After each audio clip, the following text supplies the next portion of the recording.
बुलाओ फतेह। वाहिगुरू जी का खालसा, वाहिगुरू जी की फतेह। धन गुरु गोबिंद सिंह महाराज सच्चे पातशाह जी आनंदपुर की धरती के उत्ते विराजमान ने। पिता गुरु तेग बहादुर महाराज पातशाह जी की शहादत तो बाद गुरियाई की जिम्मेवारी धन गुरु गोबिंद सिंह महाराज पातशाह जी को सौंपी गई। हुण सतगुरु सच्चे पातशाह जी ने मन विच विचार बनाई भी जुलमी राज दीआं जड़ां नूं पुट्टण वास्ते सानूं ताकतवर बनना पवेगा, क्योंकि गुरु तेग बहादुर महाराज पातशाह जी रब्बी बाणी अंदर बड़े प्यारे बचन कर गए हैं। सतगुरु पातशाह जी ने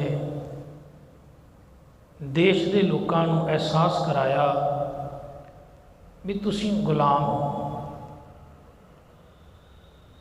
ते सदियां तो गुलामी तुसीं भोग रहे हो। जे इस गुलामी नूं खत्म करना चाहुंदे हो तां तुहानूं ताकतवर बनना पवेगा। सतगुरु पातशाह जी का रब्बी बाणी का यह बचन पढ़ते हैं, बल छुटके हो बंधन परे, कशु न हो तो पाए। जदों बंदे कोल ताकत नहीं रहिंदी ना तो बंदा गुलाम हो जाता है। जदों बल नहीं रहा, ताकत नहीं रही तो गुलाम हो गया। बल छुटके हो बंधन परे, कशु न होत उपाए, कहो नानक अब ओट हर, गज जो हो सहाय। फिर जिहड़ा गुलाम बंदा है वो फिर ताकत की मंग करे, बल मंगे ते बल उहदे कोल मंगे जिहड़ा सारियां तो ताकतवर होवे। महाराज ने फिर उदाहरण दी, एक ताकतवर हाथी तेंदुए की पकड़ में आ गया। हुण है बड़ा ताकतवर है पर तेंदुए की पकड़ विचों बच नहीं रहा। कहते ने उस हाथी ने परमात्मा के दर ते पुकार की कि सारियां तो ताकतवर तू है, पता नहीं तू किन्ने को हाथी पैदा कर दिते, बना दिते, किन्ने को तेंदुए तू बना दिते, पैदा किते, इन्हां तो भी बड़े बल ताकतवर जीव पैदा किते ने। परमात्मा कृपा कर मैनू इहदी पकड़ दे विचों आज़ाद कर दे। हुण केवल इक्को एक रस्ता सी हाथी कोल भी परमात्मा के दर ते पुकार करनी। कहो नानक अब ओट हर, गज जो हो सहाय। जेड़े लोग विचारे गुलाम हो चुके सन ते सदियां तो गुलामी भोग रहे सन, उन्हां कोल इक्को रस्ता सी भी वो किसी ताकतवर मनुख का सहारा लैण, ते उन्हां लिया भी गुरु तेग बहादुर महाराज का सहारा। हुण वो गुरु गोबिंद सिंह महाराज पातशाह जी उस बचन की अगवाई करते हैं ते उन्हां लोकां विच बल भरना चाहुंदे ने जिहड़े बलहीन हो चुके हैं। महाराज ने फिर आख्या, बल हुआ बंधन छुटे, सब कुछ हो तू पाए। जे तुसी ताकतवर हो जाओगे ना तो तुहाडे बंधन कट्टे जाणगे, तुहाडे बंधन खत्म हो जाणगे। तुसी गुलामी वाला राह छड्ड के आज़ादी वाले राह ते मान नाल तुर सकते हो, पर तुहानूं ये बंधन कट्टने पैणे ने। लोकां नूं एहसास होया भी असी क्यों ना गुरु की शरण में जाइए। जेड़े राजे, जेड़े पूंजीपति लोग, जेड़े रजवाड़े लोग उन्हां लोकां नूं नीवी जात वाला समझते सन, गुरु नानक दे दर ने उन्हां नूं वडियाया, उन्हां नूं अपने गल नाल ला लिया।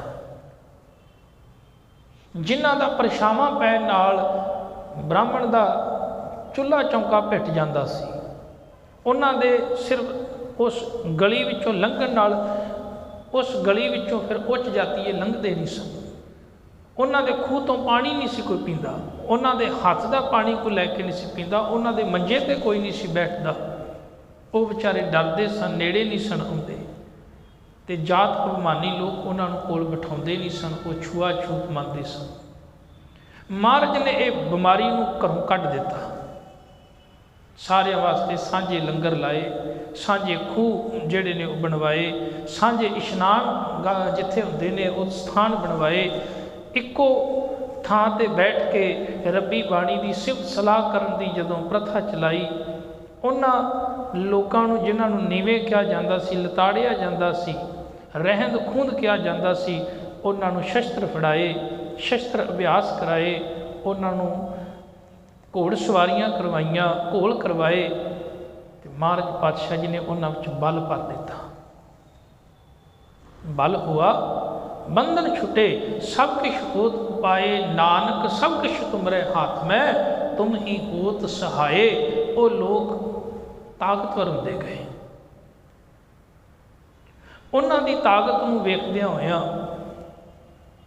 ਜਿਹੜੇ ਪਹਾੜੀ ਰਾਜੇ ਸਨ ਉਹ ਬੜੇ ਨਿਰਾਸ਼ ਹੋਣ ਲੱਗ ਗਏ ਵੀ ਇਹ ਤਾਂ ਆਉਣ ਵਾਲੇ ਸਮੇਂ 'ਚ ਇੱਕ ਬੜੀ ਵੱਡੀ ਤਾਕਤ ਬਣ ਜਾਏਗੀ ਗੁਰੂ ਗੋਬਿੰਦ ਸਿੰਘ। ਜਿਹੜੇ ਲੋਕ ਕੱਲ੍ਹ ਤੱਕ ਸਾਡੇ ਘਰ ਤਾਂ ਕੀ ਸਾਡੇ ਗਲੀ ਵਿੱਚੋਂ ਸਾਡੇ ਘਰ ਦੇ ਲਾਗਿਓਂ ਨਹੀਂ ਸਨ ਲੰਘ ਸਕਦੇ, ਅੱਜ ਉਹ ਘੋੜੀਆਂ ਦੀ ਸਵਾਰੀ ਕਰਦੇ ਨੇ ਪਏ, ਅੱਜ ਉਹ ਖਾ ਪੇ ਲੈਂਦੇ ਨੇ, ਵੱਡੇ ਵੱਡੇ ਤੇ ਦਸਤਾਰਾਂ ਸਜਾ ਕੇ ਘੁੰਮਦੇ ਨੇ, ਸ਼ਿਕਾਰ ਖੇਡਦੇ ਨੇ, ਅੱਜ ਉਹ ਨਗਾੜੇ ਵਜਾਉਂਦੇ ਨੇ, ਅੱਜ ਉਹ ਨਿਸ਼ਾਨ ਸਾਹਿਬ ਲੈ ਕੇ ਤੁਰਦੇ ਨੇ। ਕਿਵੇਂ ਬਰਦਾਸ਼ਤ ਹੋ ਸਕਦਾ ਸੀ ਉਹਨਾਂ ਨੂੰ? ਤਾਂ ਜਦੋਂ ਆਨੰਦਪੁਰੀ ਵੱਲ ਵੇਖਦੇ ਪਹਾੜੀ ਰਾਜੇ, ਤੇ ਉਹਨਾਂ ਨੂੰ ਈਰਖਾ ਵੀ ਹੁੰਦੀ ਤੇ ਨਫ਼ਰਤ ਵੀ ਹੁੰਦੀ। ਹੁਣ ਸਤਿਗੁਰ ਸੱਚੇ ਪਾਤਸ਼ਾਹ ਜੀ ਦੇ ਨਿਤ ਦਰਬਾਰ ਸਜਦੇ, ਦਰਬਾਰ ਵਿੱਚ ਦੂਰੋਂ ਦੂਰੋਂ ਸੰਗਤਾਂ ਭਟਾਵਾਂ ਲੈ ਕੇ ਆਉਂਦੀਆਂ। ਕਾਬਲ ਦੀ ਧਰਤੀ ਤੋਂ ਸੰਗਤ ਆਈ, ਤੇ ਉੱਥੇ ਕਾਬਲ ਦੀ ਧਰਤੀ 'ਤੇ ਇੱਕ ਸੌਦਾਗਰ ਸੀ ਦੂਨੀ ਚੰਦ, ਉਹ ਬੜਾ ਲੱਖਪਤੀ ਸੀ। ਉਹ ਕਦੀ ਗੁਰੂ ਨਾਨਕ ਦੇ ਦਰ 'ਤੇ ਆਇਆ ਸੀ, ਉਹਦੀ ਕਾਮਨਾ ਪੂਰੀ ਹੋਈ, ਪੁੱਤਰ ਦੀ ਦਾਤ ਮਿਲੀ। ਉਹਨੇ 2.5 ਲੱਖ ਦੀ ਇੱਕ ਪਸ਼ਮੀਨੇ ਦੀ ਕੀਮਤੀ ਚਾਂਦਨੀ ਭੇਟ ਕੀਤੀ। ਬੜੀ ਵੱਡੀ ਰਕਮ ਹੁੰਦੀ ਸੀ, ਪਰ ਉਹਦੀ ਭਾਵਨਾ ਸ਼ਰਧਾ ਸੀ ਉਹਦੀ, ਉਹਨੇ ਉਹ ਚਾਂਦਨੀ ਭੇਟ ਕੀਤੀ। ਸੰਗਤਾਂ ਲੈ ਕੇ ਆਈਆਂ, ਉਹ ਚਾਂਦਨੀ ਦਰਬਾਰ ਵਿੱਚ ਲਾਈ ਜਾਂਦੀ ਸੀ, ਬੜੀ ਖੂਬਸੂਰਤ ਸੀ। ਇੰਨੇ ਕੁ ਸਮੇਂ ਨੂੰ ਅਸਾਮ ਦੀ ਧਰਤੀ ਤੋਂ ਰਾਜਾ ਰਾਮ ਰਾਏ ਦਾ ਪੁੱਤਰ ਰਾਜਾ ਰਤਨ ਰਾਏ, ਰਾਮ ਰਾਏ ਚੜ੍ਹਾਈ ਕਰ ਗਿਆ ਸੀ। ਰਾਜਾ ਰਾਮ ਰਾਏ ਦਾ ਗੁਰੂ ਤੇਗ ਬਹਾਦਰ ਮਹਾਰਾਜ ਜੀ ਨਾਲ ਬੜਾ ਪਿਆਰ ਸੀ।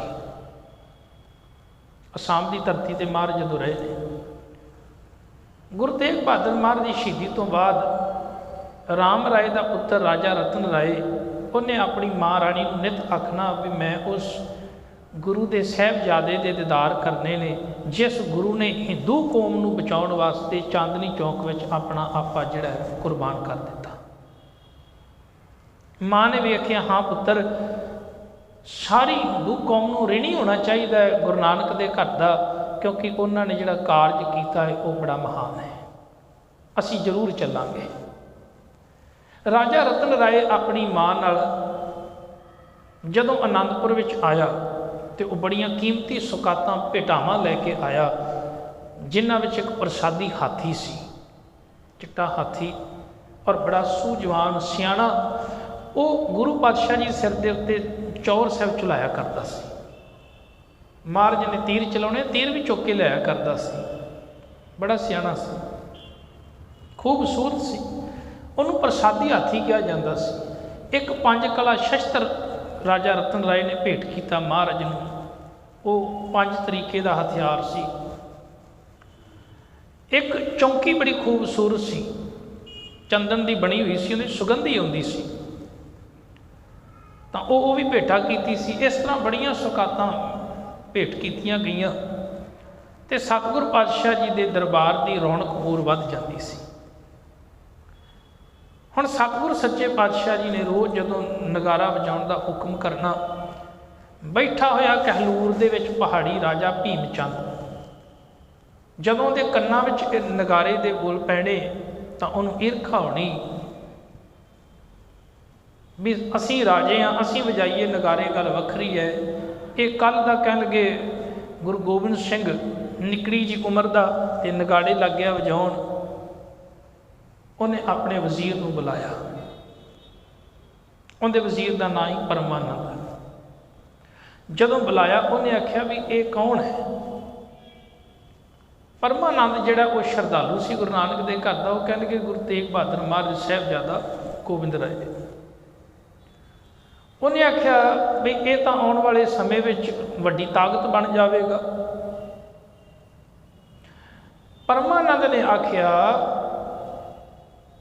भी इहदा एक हल है, जे आपां गुरु नाल मुलाकात कर लीए तो क्यों ना, जे गुरु साहब साडे नाल रल के रहन तो साडे कोल बड़ी वड्डी ताकत होवेगी।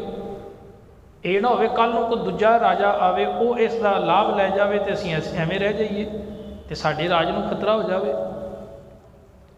भीम चंद ने परमानंद नूं घल्लिया आनंदपुर, सतगुरु सच्चे पातशाह जी के दरबार में आया। उन्हें आख्या सतगुरु कहलूर का राजा भीम चंद तुहानूं मिलना चाहता है। महाराज ने आख्या जी आया नूं, ये गुरु नानक का घर है, इत्थे किसी ना नहीं किया जाता, इत्थे अकबर वर्गे बादशाह भी आते रहे ने, जी आया नूं आना चाहता है। गुरु प्यार वालिओ भीम चंद दरबार में आया। जदों उन्हें दरबार की शानो शौकत नूं वेख्या तो वेख के हैरान हो गया। पशमीने की चांदनी उत्ते लगी, 5 कला शस्त्र, प्रसादी हाथी चौर पिया करे, कलगी हीरियां की जड़ी महाराज ने, सोहनी दस्तार बाणा पाया, वड्डी तलवार पाई है, पत्थे च तीर पए ने। सतगुरु सच्चे पातशाह सिंघासन ते बैठे ने। दीन दुनी दे पातशाह शहनशाह धन गुरु गोबिंद सिंह महाराज सच्चे पातशाह, जिंदे तो भाई नंद लाल जी एक अपना केवल अपना जीवन कुर्बान करते हैं। यह गुरु गोबिंद सिंह तुहाडे एक केस तो मैं अपनी जिंदगी कुर्बान कर देवां। एक केस इन्ना सोहना खूबसूरत है, एक एक केस कितना खूबसूरत। सतगुरु सच्चे पातशाह जी की शानो शौकत नूं वेखदे उन्हें सोचा सी भी खैर गुरु एक फकीर हुंदे ने, इत्थे आम ही कह लगे आसन ला के चौंकड़ा मार के बैठे होणगे, पर वो भुल गया इस घर में केवल संत नहीं, इत्थे सिपाही भी पैदा होते हैं। जदों आके वेखिया कुछ पल वास्ते तो वो ईरखा उनके अंदर इस तरह ईरखा की अग बल पई। खैर मुलाकात की, पर उनका ध्यान वो कीमती भटावां वल रहा।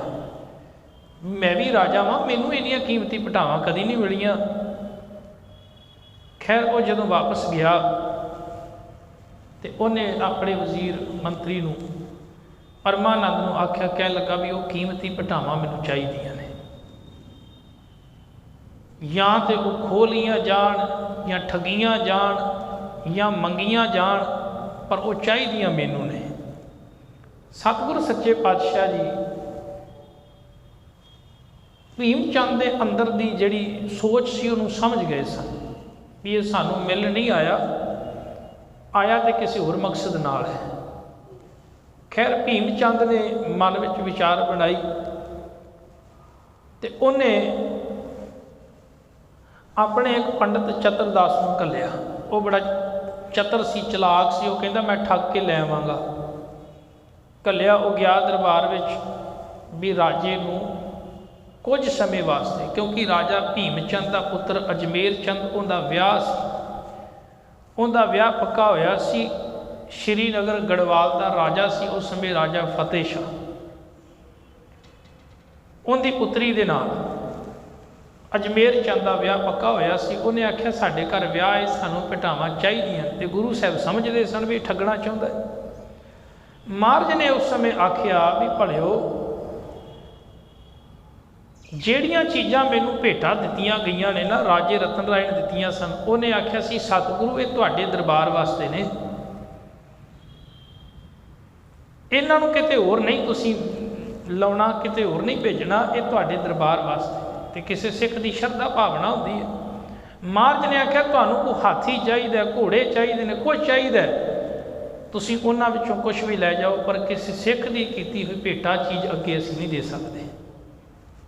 उनके अंदर होर ईरखा पैदा हो गई। भीम चंद जो ना करती,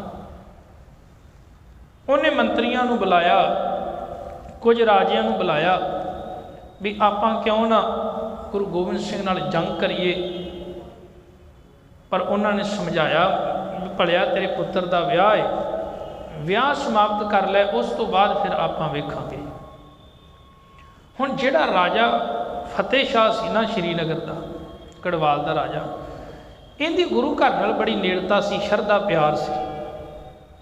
हुण उन्हें भी सद्दा भेजिया गुरु नानक के दर ते, महाराज ने सिखां नूं भेजिया भी जाओ धी बच्ची का विआह है, तो महाराज ने बड़ियां भेटावां कीमती जिहड़ियां हन, शगन जिहड़े हन घल्ले सन।